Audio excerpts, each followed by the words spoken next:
Mbak Esa, kalau kita lihat ini kan pemerintah berencana untuk melakukan pembatasan impor. Nah, sebetulnya seperti apa sih dampaknya bagi ekonomi kita? Apakah betul-betul bisa menyelamatkan industri dalam negeri? Kalau kita melihat tentu biasanya impor itu dikelompokkan ketiga penggunaannya, barang konsumsi, kemudian barang modal, juga ada dari barang intermediate atau di tengah itu.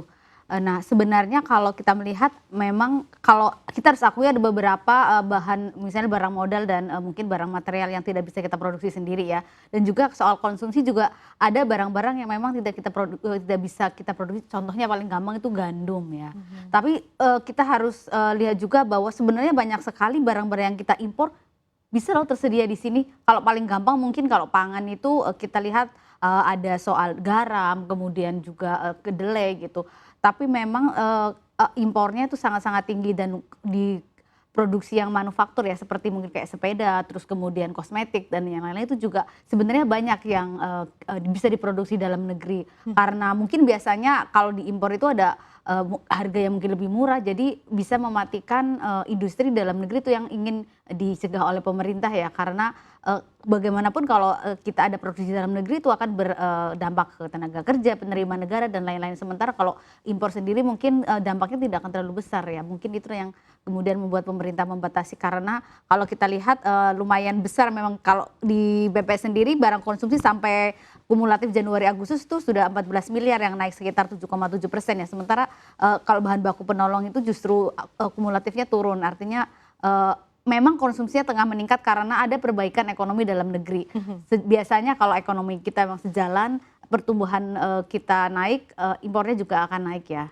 Artinya gambaran data impor ini menjadi gambaran kekhawatiran pelaku pasar ataupun industri dalam negeri bahwa memang ternyata mostly yang diimpor ini adalah bukan bahan baku atau modalnya gitu, melainkan barang jadi, Mbak Esa. Kalau secara nilai sebenarnya tentu masih besar barang modal ya, karena kita tidak bisa membandingkan mungkin satu truk tas dengan satu truk mungkin perhiasan atau besi baja, itu pasti nilainya akan jauh berbeda ya. Tapi yang kita khawatirkan adalah laju kenaikannya, karena walaupun kecil-kecil itu kan yang langsung kena ke dalam negeri, membanjiri pasar ya. Sementara kalau barang modal sama bahan baku penolong memang diperlukan dan akan diolah, jadi akan ada proses di sana. Sementara kalau mungkin dari kita gampangan aja tas, terus mungkin sepatu, itu akan dalam produk jadi itu langsung head to headnya itu akan sangat berat buat dalam negerinya gitu. Tapi kan yang dikhawatirkan oleh pelaku industri dalam negeri adalah kalau misalkan seandainya yang diimpor ini kebanyakan barang jadi, bukannya justru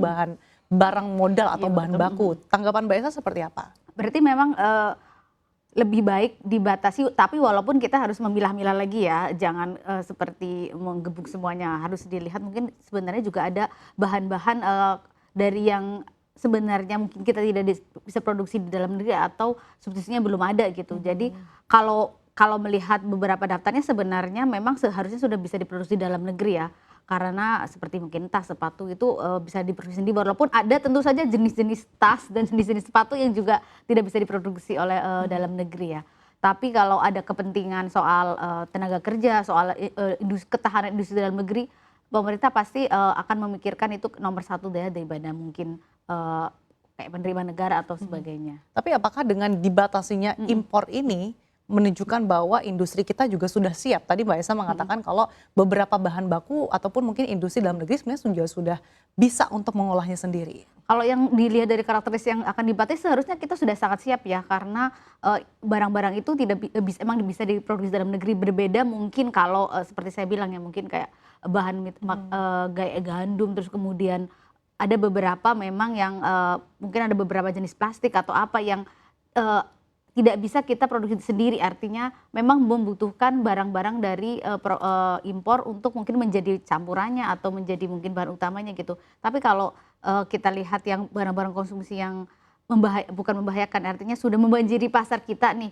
Mungkin paling gampang di kosmetik ya, sebenarnya kan sayang saja karena produk kosmetik lokal kita sudah sedang luar biasa kenaikannya dan sambutannya sangat luar biasa. Kalau kemudian harus head to head dengan Cina, mungkin ya ada beberapa produk yang langsung berhadapan di sana, sementara mungkin modal dalam negeri kita nih, pengusahanya kan untuk modal promosi, modal lain-lain kalah ya dengan yang mungkin di luar negeri, itu yang akan mungkin menghantam dari sisi harga. Padahal industri ini sedang berkembang, sayang saja kalau kemudian harus menghadapi tantangan yang belum tantangan yang sangat besar dari produk impor gitu sih. Pelaku usaha dalam negeri ini kan cukup banyak Mbak yang teriak. Kemarin TikTok Shop sudah ditutup, kemudian minta lagi supaya beberapa e-commerce ditutup. Apakah dengan pembatasan impor ini bisa menjadi solusi atau senjata bagi pemerintah untuk bisa melindungi UMKM dalam negeri? Mungkin kalau kita lihat niat baiknya saja dulu ya, karena mungkin kalau membatasi penuh tidak mungkin, tapi setidaknya membantu, karena kalau kita lihat bahkan produk pakaian dalam negeri itu sudah sangat kehantam oleh produk impor ya.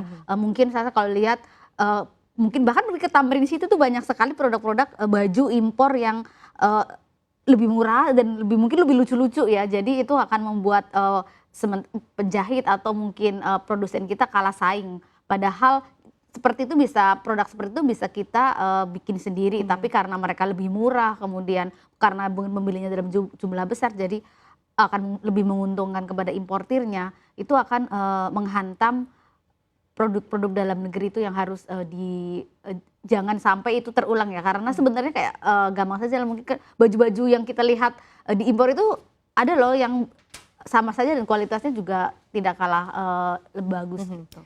Ya Mbak Esa, kita harapkan bersama ya, semoga dengan adanya rencana kebijakan ini bisa betul-betul melindungi industri dalam negeri, dan juga tentunya jangan lupa untuk memperkuat juga industrinya, jangan sampai pembatasan impor dilakukan tapi ternyata dalam negerinya belum siap. Sehingga diharapkan juga ini bisa menciptakan level playing field yang sama bagi industri dalam negeri.